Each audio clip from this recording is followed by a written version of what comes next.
Sejak tahun 1948 hingga hari ini, Timur Tengah mencatat lebih dari 20 konflik bersenjata berskala besar. Lalu, siapa yang mulai? Bagaimana kalau akar masalahnya justru dimulai oleh dua orang Eropa, di sebuah ruangan di London, 100 tahun lalu, yang menggambar garis di atas peta wilayah yang bahkan belum pernah mereka kunjungi? Inilah cerita yang jarang diajarkan di sekolah. Dan setelah ini, cara kalian membaca berita Timur Tengah tidak akan pernah sama lagi. Untuk memahami kondisi hari ini, kita perlu kembali ke awal abad ke-20. Selama ratusan tahun, kawasan Timur Tengah berada di bawah satu kekuasaan besar, Kekhalifahan Utsmaniyah, atau Ottoman Empire. Meski jauh dari sempurna, sistem ini cukup menjaga keseimbangan antar kelompok, berbagai suku, mazhab Islam, umat Kristen, dan Yahudi hidup dalam satu naungan kekuasaan yang sama.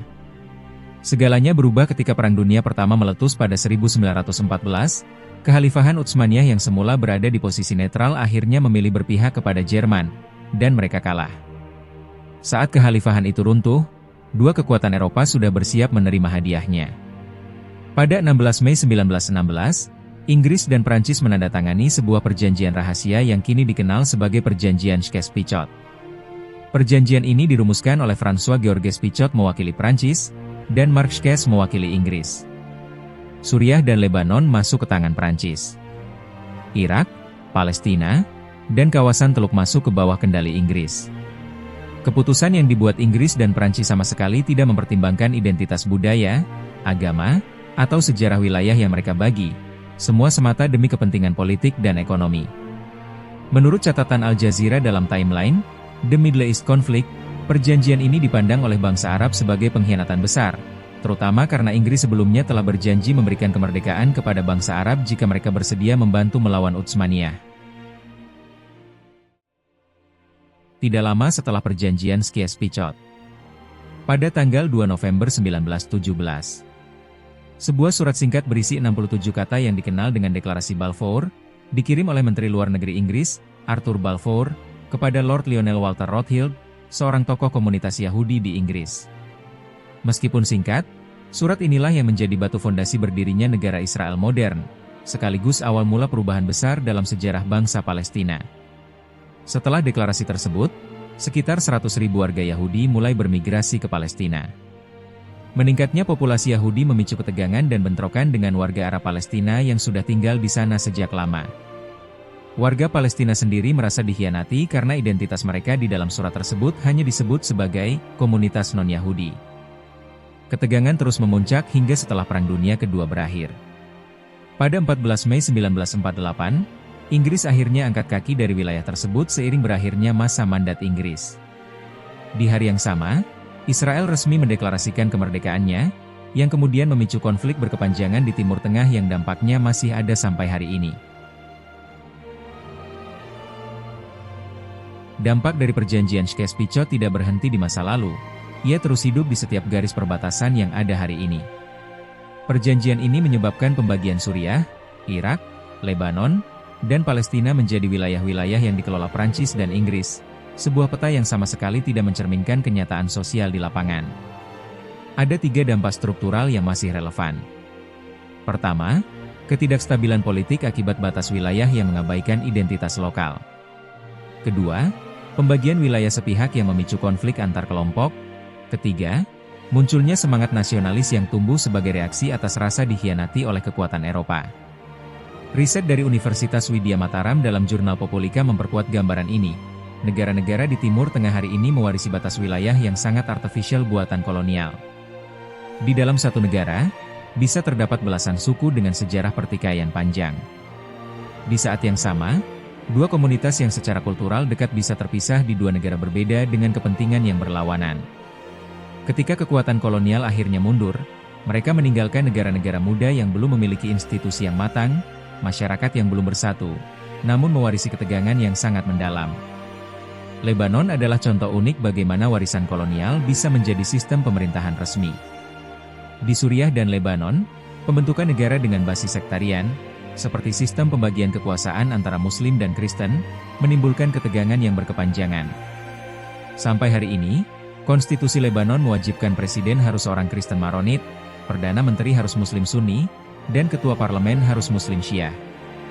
Sistem ini lahir dari rekayasa demografis kolonial Prancis, bukan dari pilihan rakyat Lebanon sendiri. Dan ketika komposisi penduduk berubah seiring waktu, sistemnya tidak ikut berubah. Konflik pun tidak terelakkan.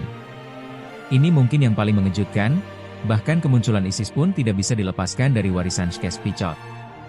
Ketika ISIS memproklamasikan kekhalifahan baru pada tahun 2014, salah satu tindakan pertama mereka adalah secara simbolis menghapus perbatasan antara Irak dan Suriah. Mereka menyebutnya sebagai penghapusan warisan Shkes-Pichot. Tentu saja cara mereka melakukannya dengan kekerasan yang tidak bisa dibenarkan. Tapi yang menarik adalah narasi yang mereka gunakan, bahwa perbatasan buatan kolonial adalah bentuk penjajahan yang belum selesai. Sekarang kita masuk ke faktor yang paling sering disebut dalam diskusi geopolitik, sumber daya energi. Timur Tengah menyimpan cadangan minyak terbesar di dunia. Dan seperti yang diungkapkan dalam kajian teliti berjudul Memetakan Konflik di Timur Tengah, Tinjauan Geografi Politik, berlimpahnya minyak justru mendatangkan cerita yang pahit. Tapi sebelum masuk ke perang proksi dan kepentingan negara besar, ada satu momen sejarah yang penting untuk dipahami dulu. Karena momen inilah yang membuktikan kepada seluruh dunia betapa berbahayanya minyak sebagai senjata. Tahun 1973. Pada 17 Oktober 1973, negara-negara Arab anggota OPEC mengumumkan embargo minyak terhadap Amerika Serikat, Kanada, Jepang, Belanda, dan Inggris. Mereka juga mengurangi produksi minyak sebesar 5% setiap bulan hingga tuntutan politik mereka terpenuhi. Pemicunya adalah Perang Yom Kippur, ketika Mesir dan Suriah menyerang Israel, dan Amerika Serikat segera mengirim bantuan militer ke Israel. Negara-negara Arab membalas dengan satu-satunya senjata yang mereka punya, minyak. Hasilnya tidak main-main. Harga minyak yang sebelumnya sekitar $2,9 per barel melonjak menjadi $11,65 per barel dalam hitungan bulan. Hampir 4 kali lipat. Harga yang melonjak memicu inflasi di banyak negara. Pertumbuhan ekonomi melambat, beberapa negara mengalami resesi, pengangguran meningkat, dan daya beli masyarakat turun tajam. Di Amerika Serikat, foto-foto antrean panjang kendaraan di SPBU menjadi simbol kepanikan nasional. Di Eropa, beberapa negara memberlakukan larangan berkendara di akhir pekan. Jepang, yang hampir seluruh minyaknya diimpor dari Timur Tengah, menghadapi krisis industri yang serius. Semua itu hanya karena satu wilayah di dunia memutuskan untuk menutup kerannya. Seperti yang diungkapkan kajian teliti sebelumnya, embargo 1973 membuktikan bahwa minyak adalah alat yang begitu ampuh untuk mengendalikan panggung politik internasional. Kasus Yaman dan Suriah. Yaman tidak punya minyak sebesar negara tetangganya. Tapi posisi geografisnya sangat diperhitungkan. Negara ini menghadap Selat Bab el-Mandeb, jalur laut yang menghubungkan Laut Merah ke Teluk Aden. Jalur yang dilalui sebagian besar kapal tanker minyak dari Timur Tengah menuju Eropa dan Asia. Maka ketika perang pecah di Yaman tahun 2015, kepentingan asing langsung masuk. Arab Saudi ingin mengamankan perbatasannya. Iran mendukung pihak lawan untuk menguras energi Saudi.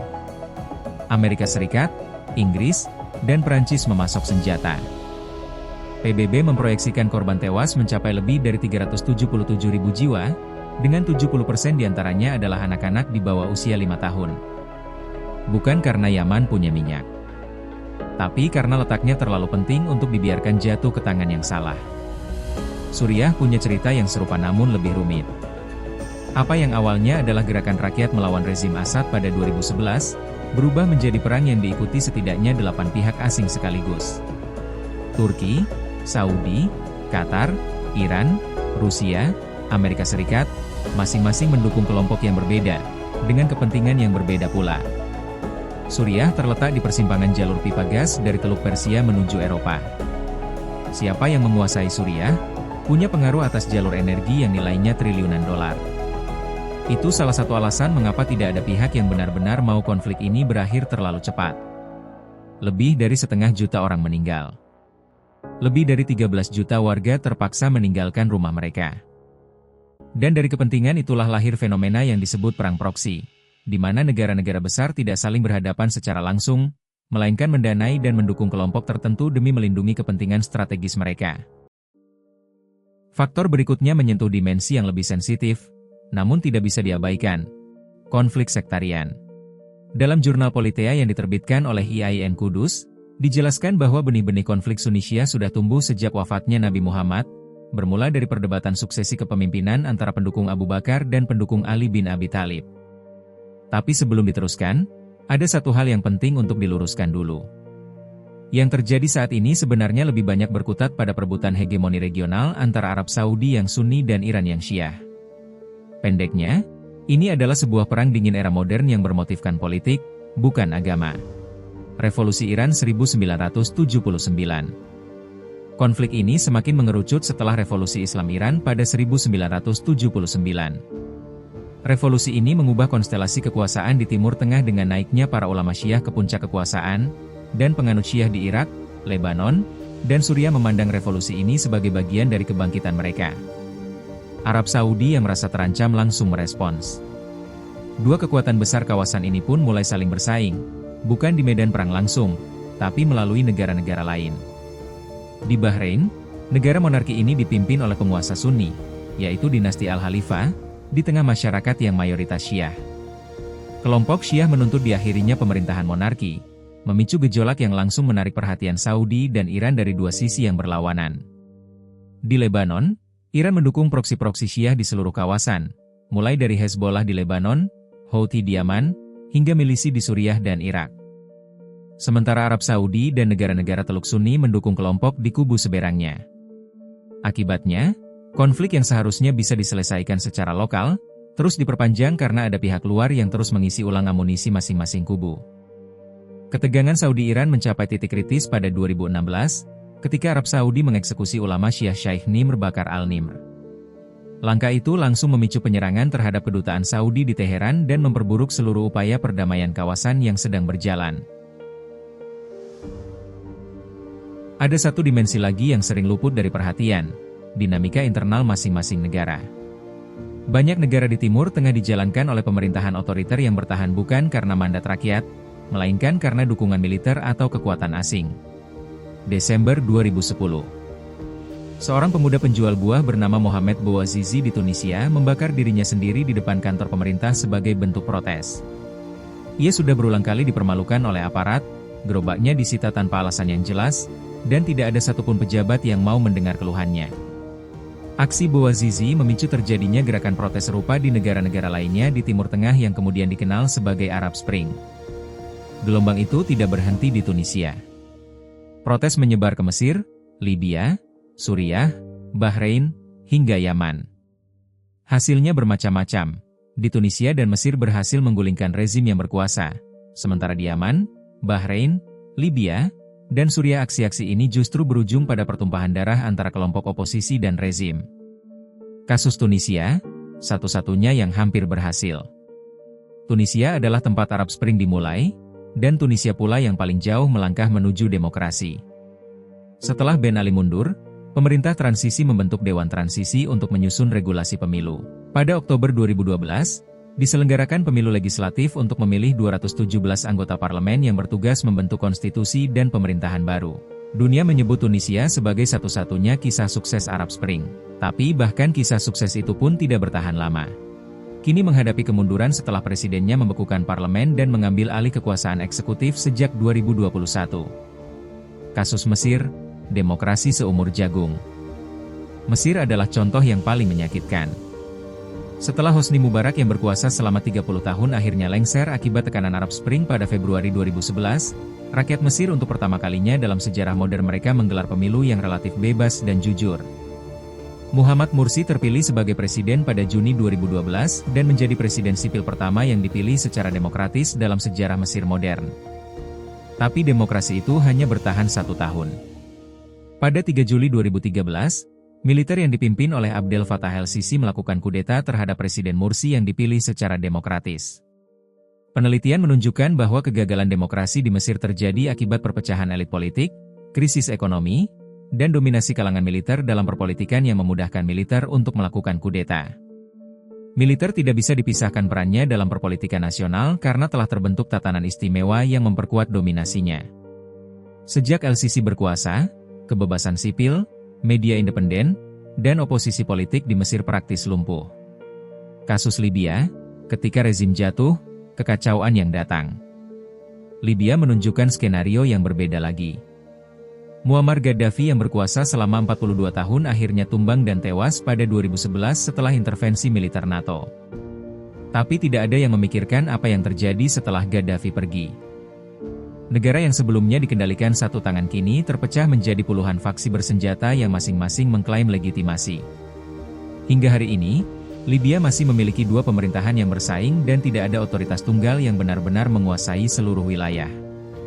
Dalam laporan Al Jazeera Center for Studies disebutkan bahwa dalam satu dekade setelah Arab Spring, rivalitas antar kekuatan regional telah merenggut puluhan ribu nyawa, memicu perang saudara di Libya, Suriah, dan Yaman, serta menghambat peluang pembangunan dan reformasi di seluruh kawasan. Arab Spring telah berubah menjadi ironi. Alih-alih membawa demokrasi, banyak negara justru kembali ke bentuk otoritarianisme yang lebih kuat dari sebelumnya. Kembali ke pertanyaan awal kita. Mengapa Timur Tengah seolah tidak pernah lepas dari perang? Jawabannya bukan satu faktor tunggal. Ini adalah akumulasi dari lapisan permasalahan yang saling tumpang tindih. Selama akar-akar permasalahan ini belum dibenahi secara struktural, stabilitas yang sejati akan sulit terwujud. Dan yang paling penting untuk selalu kita ingat, di balik semua angka statistik dan analisis geopolitik ini, ada manusia-manusia biasa, anak-anak, keluarga, komunitas, yang tidak pernah memilih untuk hidup di tengah perang, namun terpaksa menanggung beban yang bukan mereka ciptakan. Semoga pemahaman yang lebih utuh tentang kawasan ini membantu kita menjadi audiens berita yang lebih kritis, dan warga dunia yang lebih berempati.